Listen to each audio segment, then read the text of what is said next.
ഇന്നത്തേത് തികച്ചും വ്യത്യസ്തമായിട്ടുള്ള breakfast and ഡിന്നറാണ്. നമ്മുടെ കയ്യിൽ കുറച്ച് പരിപ്പും ശർക്കരയും ഉണ്ടെങ്കിൽ നമുക്ക് ആലോചിക്കാൻ പോലും പറ്റാത്ത അത്രയും ടേസ്റ്റിലാണ് നമ്മളിത് ഉണ്ടാക്കിയിട്ടിരിക്കുന്നത്. ഇത് തികച്ചും വ്യത്യസ്തമായിട്ടുള്ള ഒരു വെറൈറ്റി ആയിട്ടുള്ള ഒരു റെസിപ്പി തന്നെയാണ്. അപ്പോൾ നമുക്കിത് ഉണ്ടാക്കുന്നത് എങ്ങനെയെന്ന് കണ്ടുനോക്കാം. കണ്ടുകൊണ്ടിരിക്കുമ്പോൾ നിങ്ങൾക്ക് ഇഷ്ടമാവുകയാണെങ്കിൽ നിങ്ങളുടെ എല്ലാ സപ്പോർട്ടും ഉണ്ടാവുക. ലൈക്ക് ചെയ്യാനും സബ്സ്ക്രൈബ് ചെയ്യാനും കമൻറ്റ് ചെയ്യാനും ഒന്നും മറന്നു പോകണ്ട. അപ്പോൾ ഇതിന് വേണ്ടിയിട്ട് ഒരു പാത്രത്തിലോട്ട് 1.5 കപ്പ് മൈദ ഇട്ടെടുക്കുന്നുണ്ട്. മൈദ വെച്ചിട്ട് തന്നെ നമ്മളത് ചെയ്തെടുക്കണം, എങ്കിൽ മാത്രമാണ് നമുക്ക് ഈ ഒരു രീതിയിൽ കിട്ടുള്ളൂ. ഇനിയിപ്പോൾ ഇതിലോട്ട് ഇതാ 1 ടേബിൾ സ്പൂൺ റവ ചേർക്കുന്നുണ്ട്. റവ എന്തായാലും ചേർത്തെടുക്കാൻ വേണ്ടിയിട്ട് നോക്കാം. 1 ടേബിൾ സ്പൂൺ റവയാണ് നമ്മളിത് എടുത്തിട്ടുള്ളത്. ഇതിലോട്ട് ആവശ്യത്തിനുള്ള ഉപ്പ് കൂടി നമുക്കിതിലേക്ക് ടൈമിൽ ചേർത്ത് കൊടുക്കാം. എന്നിട്ട് ഇത് നന്നായിട്ട് തന്നെ ഒന്ന് മിക്സ് ആക്കിയിട്ട് എടുക്കാവുന്നതാണ്. ഇനിയിപ്പോൾ ഞാൻ സാധാ വെള്ളമാണ് കേട്ടോ, ചുടുവെള്ളമല്ല, സാധാ വെള്ളമാണ് എടുത്തിട്ടുള്ളത്. അപ്പോൾ അതാ അതിൽ നിന്ന് കുറേശ്ശായിട്ട് ഒഴിച്ചു കൊടുക്കുന്നുണ്ട്. അപ്പോൾ ഞാൻ ഒരു 3/4 കപ്പ് വെള്ളം എടുത്തിട്ടുണ്ട്. ഇതൊരു ലൂസി ആയിട്ടാണ് നമുക്കിത് കുഴച്ചെടുക്കേണ്ടത്. ആദ്യം നമുക്ക് ടീസ്പൂൺ വെച്ചിട്ട് ഇങ്ങനെ ഒന്ന് റെഡിയാക്കാം. എന്നിട്ട് കൈ ഒഴിച്ചിട്ട് തന്നെ ഒന്ന് കുഴച്ചെടുക്കുക. കുറേശ്ശായിട്ട് വെള്ളം ഒഴിച്ചു കൊടുക്കാൻ വേണ്ടിയിട്ട് നോക്കണം, ഒന്നിച്ചൊഴിച്ചിട്ട് കൊടുക്കരുത്.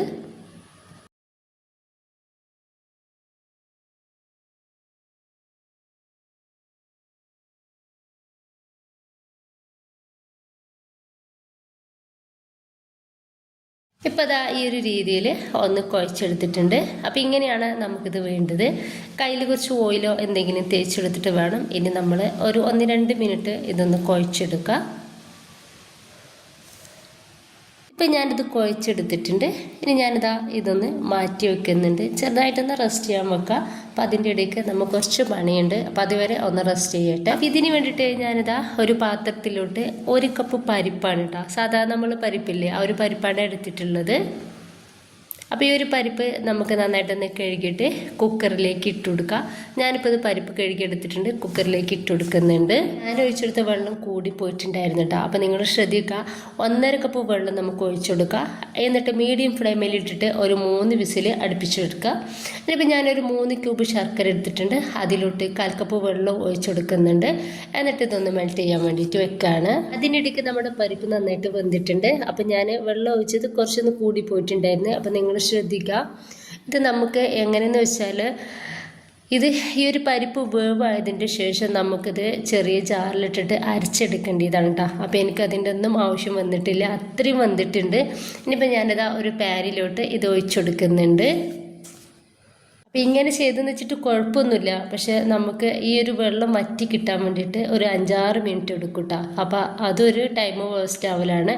അപ്പോൾ നമ്മൾ റെഡിയാക്കി വെച്ചിട്ടുള്ള ആ ഒരു ശർക്കര അരച്ചിട്ട് ഇതിലേക്ക് ഒഴിച്ചു കൊടുക്കുക. അപ്പോൾ നിങ്ങൾ ചെയ്യേണ്ടത് എങ്ങനെയെന്ന് വെച്ചാൽ 1 കപ്പ് പരിപ്പിന് 1.5 കപ്പ് വെള്ളം ഒഴിച്ചെടുത്തിട്ട് 3 വിസിൽ അടുപ്പിച്ചെടുക്കുക. എന്നിട്ട് ചൂടാറിയതിന് ശേഷം നമുക്ക് മിക്സിയുടെ ജാറിലിട്ടിട്ട് അരച്ചിട്ട് പാനിലേക്ക് ഒഴിച്ചു കൊടുക്കുക. എന്നിട്ട് ഈ ശർക്കര ഒഴിച്ചിട്ട് നമുക്ക് റെഡിയാക്കി എടുക്കുക. ഇങ്ങനെ ആയാലും കുഴപ്പമില്ല, പക്ഷെ ഞാൻ പറഞ്ഞല്ല, ഒരു 5-6 മിനിറ്റ് ഇതൊന്ന് വറ്റി കിട്ടാൻ വേണ്ടിയിട്ട് ടൈം എടുക്കും, അത്രയേ ഉള്ളൂ. ഇനിയിപ്പോൾ നല്ല തീരിട്ടിട്ട് തന്നെ ഹൈ ഫ്ലെയിമിൽ ഇട്ടിട്ട് തന്നെ റെഡിയാക്കി എടുക്കുക. പരിപ്പായതുകൊണ്ട് വേഗം നമുക്കിത് റെഡിയായിട്ട് കിട്ടിക്കോളും. ഇപ്പോൾ ഇതാ ഒരു 3/4 ഭാഗത്തോളം വെള്ളം നമുക്ക് വറ്റി കിട്ടിയിട്ടുണ്ട്. കുറച്ചും കൂടെ ഒന്ന് റെഡിയായാൽ ഇതൊന്ന് റെഡിയായിട്ട് കിട്ടിക്കോളും.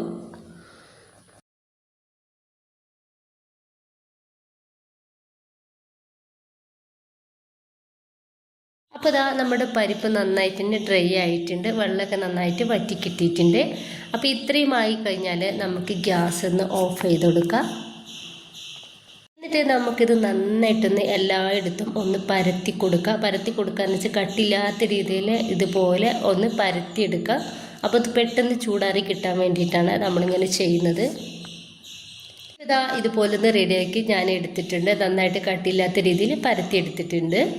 ഇനിയിപ്പോൾ നമുക്കിത് ചൂടാറാൻ വേണ്ടിയിട്ട് മാറ്റി വെക്കാം. അത് വേഗത്തിൽ ഒന്ന് ഡ്രൈ ആയിട്ട് കിട്ടും. നന്നായിട്ട് ചൂടാറിയാൽ പെട്ടെന്ന് തന്നെ ഒന്ന് റെഡി ആയിട്ട് കിട്ടിക്കോളും. അപ്പോൾ ഇതാ ഇത് നന്നായിട്ട് ചൂടാറിയിട്ട് റെഡി ആയിട്ട് കിട്ടിയിട്ടുണ്ട്, കയ്യിലൊന്നും ഒട്ടിപ്പിടിക്കാത്ത രീതിയിൽ. ഇനിയിപ്പോൾ നമുക്ക് സൈഡിൽ നിന്ന് സ്പാച്ചിൽ വെച്ചിട്ട് ഇതുപോലെ ഒന്ന് റെഡിയാക്കി കൊടുക്കാം.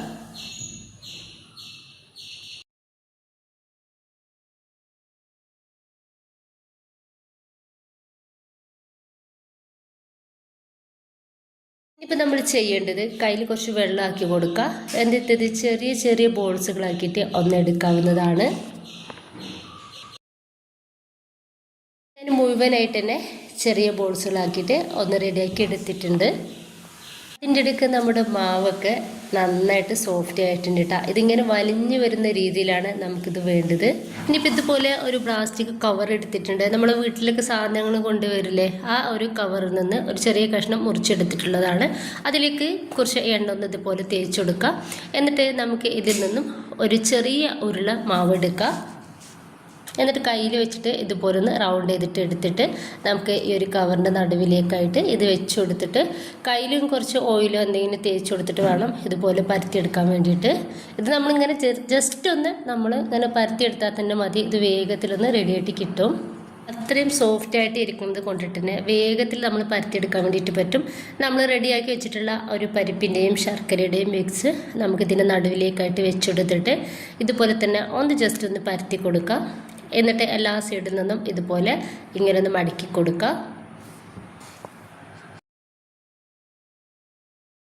ഇനിയിപ്പോൾ കൈ വെച്ചിട്ട് തന്നെ നമുക്കിത് പരത്തി കൊടുക്കുക. കയ്യിൽ എന്തെങ്കിലും എണ്ണ ആക്കി കൊടുക്കുക. എന്നെങ്കിൽ വേഗത്തിൽ നമുക്ക് പരത്തിയെടുക്കാൻ വേണ്ടിയിട്ട് പറ്റും. വളരെ തിന്നായിട്ട് വേണം നമുക്കിത് പരത്തിയെടുക്കാൻ വേണ്ടിയിട്ട്. ഇത് നമുക്ക് പൊട്ടിപ്പോകുന്നില്ല കേട്ടോ. നമുക്ക് കാണുമ്പോൾ തോന്നും പൊട്ടിപ്പോകുമെന്നുള്ളത്. ആ ഒരു രീതിയിലൊന്നും ഉണ്ടാവില്ല. ഇതുപോലെ ഞാനൊന്ന് പരത്തിയെടുത്തിട്ടുണ്ട്. ഇനിയിപ്പോൾ ഞാൻ പാൻ അടുപ്പത്ത് വെച്ചിട്ട് ഇത് നന്നായിട്ട് ചൂടായിട്ടുണ്ട്. അതിലേക്ക് കുറച്ച് എണ്ണ അതുപോലെ ഒന്ന് തേച്ച് കൊടുക്കാമെന്ന്, വളരെ കുറച്ച് എണ്ണ തേച്ച് കൊടുത്താൽ മതി. എന്നിട്ട് നമുക്ക് ഈ കവറിൽ നിന്ന് തന്നെ ഇതുപോലെ ഒന്ന് എടുക്കാം. വേഗത്തിലെടുക്കാൻ വേണ്ടിയിട്ട് പറ്റും കേട്ടോ. ഇതാ കണ്ടല്ലോ. അപ്പോൾ ഈ ഒരു രീതിയിൽ തന്നെ നമുക്ക് വേഗത്തിലെടുക്കാൻ വേണ്ടിയിട്ട് പറ്റും. പാനിലേക്ക് വെച്ചെടുക്കുക. വളരെ തിന്നായിട്ടുള്ളതുകൊണ്ട് തന്നെ നമുക്ക് വേഗത്തിൽ റെഡിയായിട്ട് കിട്ടും. അതുകൊണ്ട് ഒരിക്കലും മീഡിയം ഫ്ലെയിമിലോ ഹൈ ഫ്ലെയിമിലോ ഇടരുത്. ലോ ഫ്ലെയിമിൽ ഇട്ടിട്ട് വേണം റെഡിയാക്കാൻ വേണ്ടിയിട്ട്. ഇനിയിപ്പോൾ ഇതാ മേലും ഞാനൊന്ന് ചെറുതായിട്ടൊന്ന് എണ്ണ തേച്ച് കൊടുക്കുന്നുണ്ട്. ഇനിയിപ്പോൾ ഇതാ തിരിച്ചു മറിച്ച് ഇട്ട് കൊടുക്കുക. ഒരു 2-3 പ്രാവശ്യം തിരിച്ചു മറിച്ച് ഇട്ട് കൊടുത്താൽ തന്നെ നമുക്കിത് റെഡിയായിട്ട് കിട്ടും.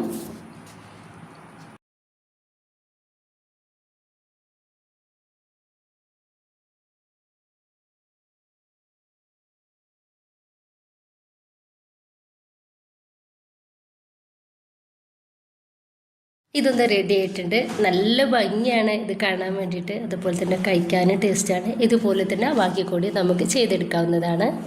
അപ്പോൾ അത് മുഴുവനായിട്ട് തന്നെ റെഡിയാക്കി എടുത്തിട്ടുണ്ട്. എത്ര വേണമെങ്കിലും നമ്മളിത് കഴിച്ചു പോവും. അത്രയും ടേസ്റ്റാണ്. ഭയങ്കര സോഫ്റ്റാണ്. ഇത് കാണാൻ പോലും അത്രയും ഭംഗിയാണ് കേട്ടോ. അപ്പോൾ എല്ലാവരും ഒന്ന് ട്രൈ ചെയ്ത് നോക്കുക. ഇഷ്ടമായിട്ട് നിങ്ങളുടെ എല്ലാ സപ്പോർട്ടും ഉണ്ടാവുക. തീർച്ചയായിട്ടും ഇത് ഉണ്ടാക്കി നോക്കുക. എന്നിട്ട് നിങ്ങളുടെ അഭിപ്രായങ്ങൾ കമൻ്റായിട്ട് അറിയിക്കാൻ വേണ്ടിയിട്ട് മറക്കരുത് കേട്ടോ.